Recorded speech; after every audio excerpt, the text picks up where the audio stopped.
I want to share with you some pretty startling words that I've come across in this book I'm currently reading through. It's the Jewish Study Bible, second edition.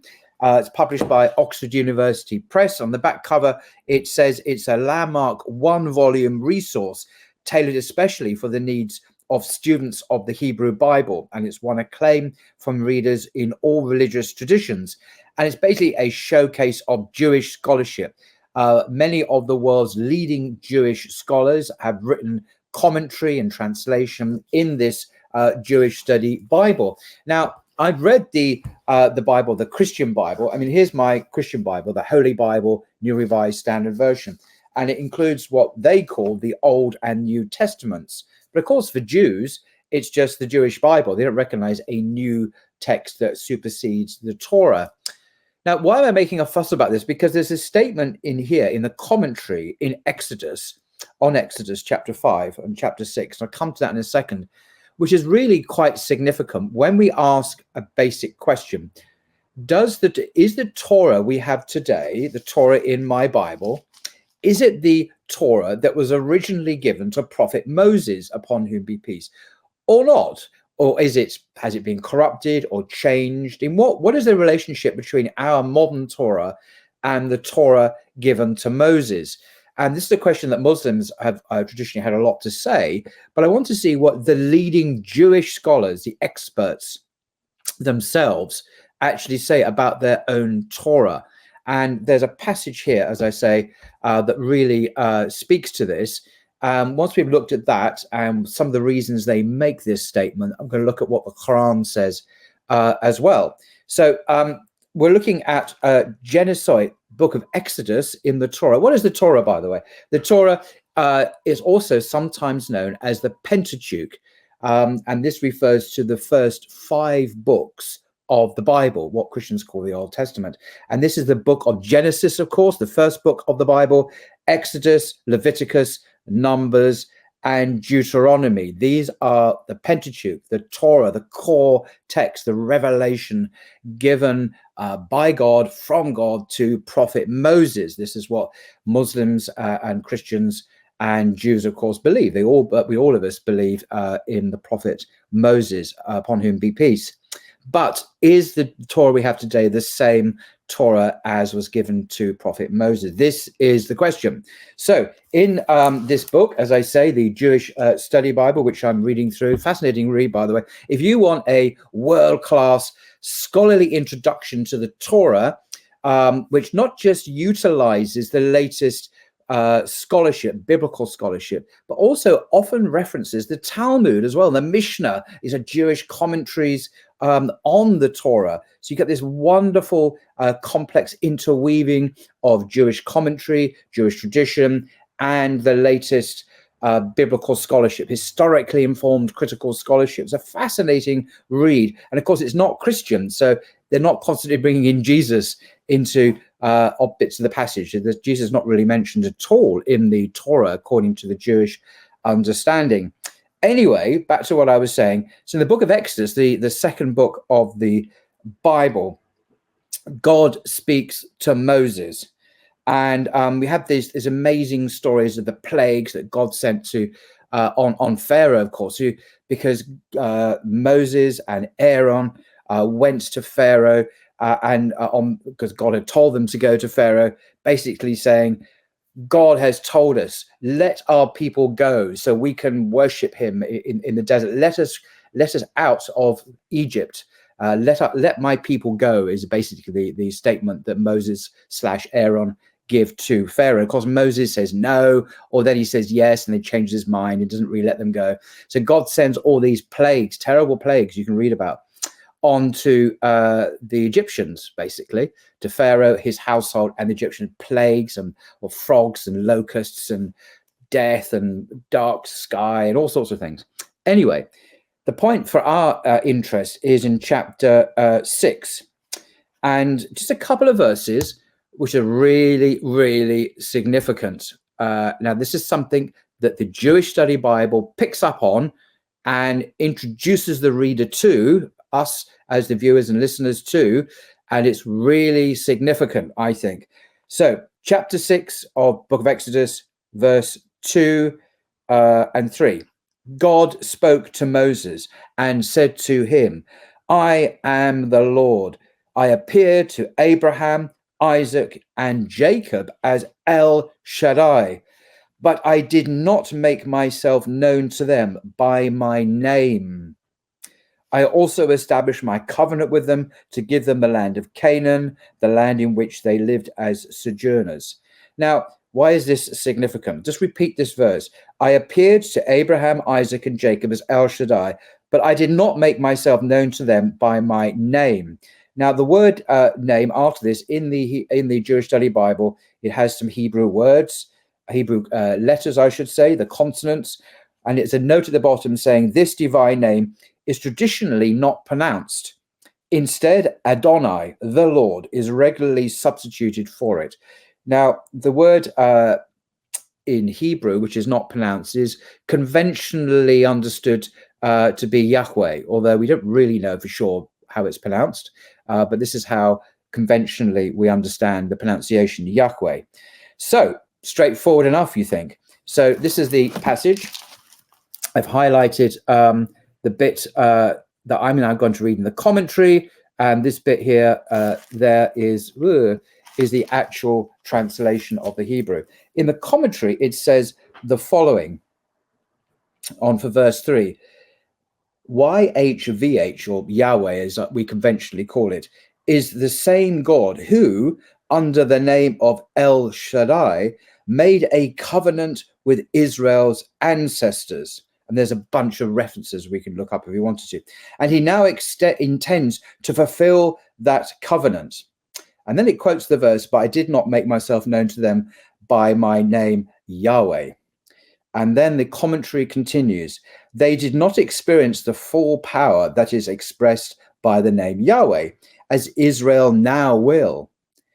From a critical point of view, in other words, from a historical perspective, this statement is inconsistent with verses such as Genesis 15:7 and 28:13. Why is it inconsistent? That's interesting. So we're going to look up the first of these two references in Genesis 15:17. And I will just, 15:7, I beg your pardon. And in Genesis 15:7, we read the verse, and this is God speaking to Abraham, of course, or Abram, as he was known before he became Abraham. Then God said to him, I am the Lord who brought you out of Ur of the Chaldeans to assign this land to you as your possession. Now, it says, I am the Lord. And in all translations, the convention is the word Lord, L-O-R-D. When the Hebrew has Yahweh, is translated in capitals, capital L, capital O, capital R, capital D. Lord is in capitals. That means in Hebrew, the original language being translated, it says Yahweh. This is in Genesis, right? And the other passage that these people, the commentators refer to is 28:13, Genesis 28:13. And here is the story of prophet Jacob this time. And this is where Jacob has this incredible dream at Bethel. It's often portrayed in art, in Western art, extraordinary ladder where the angels ascend and descend. Jacob left Beersheba, it says in 28:10, and set out for Haran. He came upon a certain place and stopped there for the night, for the sun had set. And Jacob, taking one of the stones of that place, put it under his head and lay down in that place. He had a dream. A stairway was set on the ground and its top reached the sky. And angels of God were going up and down it. It's fascinating. It's beautifully portrayed in Western art. And the Lord was standing beside him, beside Jacob. And he, God, said, I am the Lord, the God of your father Abraham and the God of Isaac. We have this expression, I am the Lord. Again, in all modern translations, you look it up, you'll see the word Lord is in capital letters, L-O-R-D. That means in the Hebrew, it refers to Yahweh. This is in Genesis 28. So remember, it says in Exodus, the second book after Genesis, God spoke to Moses and said to him, I am the Lord, with a capital Lord. I appeared to Abraham, Isaac, and Jacob as El Shaddai, but I did not make myself known to them by my name Yahweh. That's odd, because I've just read two passages where he did make himself known by his name Yahweh. So this discrepancy is noted by the Jewish Study Bible scholars. So just to continue, from a critical point of view, the Jewish scholars say this statement in Exodus chapter 6 is inconsistent with the two passages I've just read in Genesis 15 and Genesis 28. They continue. Now, this is why we have an answer to the question, do we have the original Torah of Moses or not? It is another indication, they say, that multiple earlier sources underlie the present narrative, underlie the present Bible we have. The Bible, the Torah, has sources. One source, J, as it's called, holds that the name of Yahweh was first known in the days of Enoch. Look at Genesis chapter 4, verse 26. You can look it up for yourself. It does indeed, at the very beginning of Genesis, have the name of Yahweh first known in the days of Enoch, one of the offspring of Adam of all people. While others, E and P, these are other sources, hold that it was first revealed in the days of Moses. These variations reflect different theologies. Was God fully known before Israel existed as a people, i.e. in Genesis, or only once Israel was formed, i.e. in Exodus? You see, there's a contradiction. This is a contradiction here. So what is going on here? We don't have the original Torah. We have a text which is made up of 4 different sources. And I just want to give you a little bit more academic background, not too much, but I want you to, if you're not familiar with this, and again, I'm reading from this, the Jewish Study Bible, published by Oxford University Press, the world's leading Jewish scholars and experts on the Torah. And on page 3, in the introduction to the Torah, they write this fascinating background to modern source theories of the Torah. And they write, slowly, with the rise of rationalism in Europe, particularly as associated with figures such as Thomas Hobbes, as the English philosopher, in the 17th century, and especially Benedict Spinoza, also in the 17th century, the view that the Torah was a unified whole written by Moses began to be questioned. Now, why would they question such a thing? This culminated in the development of the model of the documentary hypothesis in the 19th century, according to which the Torah comprised of 4 main sources or documents which were edited or redacted together, J, E, P, and D. Each of these sources or documents is embedded in the relatively complete form of the current Torah, which reached its final form probably in the 6th century BC, according to scholars, long after Prophet Moses, of course. Now, why does this matter? Well, and they give the reasons, by the way, why the documentary hypothesis is so favored, not only because of the discrepancy we've noted, where it says in Genesis he was first called Yahweh, but he's already been called Yahweh in Genesis long before that. But you get different writing styles, you get different vocabulary, and you get many other and lots of doublets, stories told twice, like the creation narrative told twice, the Noah story told twice, and they're different. And you get clear the sense of a composite work that's been bolted together by a later editor.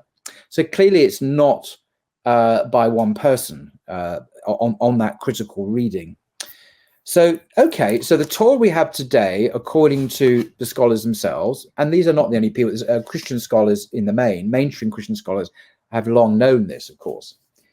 But how does this relate to other religions? Well, Christianity has traditionally believed that the Torah we have is the very revelation given to Moses himself. But Christian scholars in the West have long known for well over a century now that the Torah is made up of different documents produced. Some of them go made back to Moses, but some of them were produced later and come from other sources. So it's actually known in the Christian world at the academic level, but the popular level, people generally have no idea about this. But what about Islam? Islam says something very, very interesting about this. By Islam, I mean the Quran. I'm going to read to you the translation, huge translation of Muhammad Asad. The message of the Quran is translated and explained by Muhammad Asad. He was actually a European convert to Islam. He was Jewish himself. His father, grandfather, comes from a long line of rabbis, and he could read Hebrew and Arabic, and obviously spoke English and other. He was a polymath, a man of multiple expertise and talents, extraordinary man. And as I say, became a very famous Muslim actually in Pakistan, and his life story is worth reading about as well. But I'm not going to go into his life story here. I want to read to you from Surah chapter 5, his translation, which is directly bearing on this issue of the Torah. Do we have the Torah now that was revealed to Moses maybe 3,000 years ago, 3,500 years ago, depending on how you date these things? So I'm going to read his translation of part of Surah 5 and then a couple of his notes, because it's a fascinating thing he says. And it's part of a wider context where God is addressing the children of Israel. In verse 60, it begins in the translation, "Therefore, O children of Israel, hold not men in awe, but stand in awe of me, and do not barter away my messages for a trifling gain. For they who do not judge in accordance with what God has bestowed from on high are indeed deniers of the truth. And we ordain for them in that Torah a life for a life, and an eye for an eye, and a nose for a nose, and an ear for an ear, and a tooth for a tooth, and a similar retribution for wounds. But he who shall forego it out of charity will atone thereby for some of his past sins. And they who do not judge in accordance with what God has revealed, they are the evildoers." Verse 45. "And we cause Jesus, the son of Mary, to follow in the footsteps of those earlier prophets, confirming the truth of whatever there still remained of the Torah. And we vouchsafed unto him the gospel," or the Injil in Arabic, "wherein there was guidance and light, confirming the truth of whatever there still remained of the Torah, and as a guidance and admonition unto the God conscious. Let then the followers of the gospel judge in accordance with what God has revealed therein. For they who do not judge in the light of what God has bestowed from on high, it is they who are the truly iniquitous." And there's a couple of verses to conclude now that are very significant, if you already haven't picked up what's going on here. "And unto thee, O prophet," addressing the prophet Muhammad upon his peace now, "have we vouchsafed this divine writ," this is the Quran, "setting forth the truth, confirming the truth of whatever there still remains of earlier revelations, and determining what is true therein." And there's a note here at the bottom after the word "therein," by the way.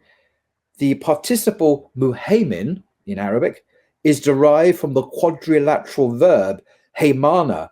He watched over a thing or controlled it, and is used here to describe the Quran as the determinant factor in deciding what is genuine and what is false in the earlier revelations.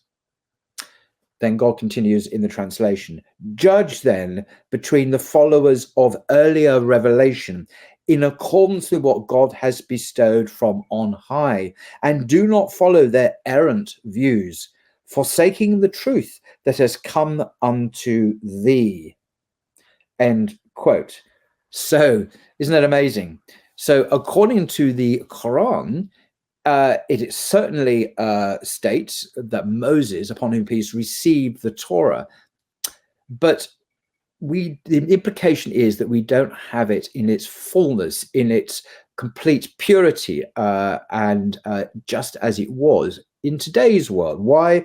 Because the Quran itself has now come and states it is the confirmation of the truth of the Torah, determining what is true therein, confirming the truth of whatever there still remains of the Torah. The implication being, of course, there is falsity in it. It's a mixture of truth and falsity. We need the Quran to judge according, using the Quran to judge what is true and what isn't in the extant Torah of today. So what I find interesting about the Quranic position is that it actually dovetails quite nicely with this, the Jewish Study Bible's own statements about the Torah being a composite work that was put together over a period of time. They're not denying that some of it goes back to Moses. They don't say how much, but clearly because of the doublets and the contradictions and discrepancies, it can't be the work of, it's not revelation because it contains these fundamental contradictions within it, but nevertheless, it contains truth as well. And Islam gets it, the Quran gets it about right, doesn't it? It has this understanding of the composite nature of the Torah, and the Quran itself gives us the criterion by which to judge it reliably. So that's what I wanted to share with you. I do actually recommend this enormously interesting book, the Jewish Study Bible. If you really want an in-depth scholarly analysis, drawing on multiple kind of sources, both critical scholarship, as I say, but also the Talmud and other Jewish traditions to really bring to life this text in a Jewish conception of the Torah, because it is, after all, their scripture, even if it has been to some extent changed and altered. And Muslims, of course, will say, yes, it has, but now we have the final revelation of God given to mankind, not just to the Israelites, but to all of mankind, which sets forth the truth, confirming the truth of whatever there still remains of earlier revelations, and determining what is true therein, to quote Surah 5, verse 48. There we are. I hope you found that of interest. Till next time.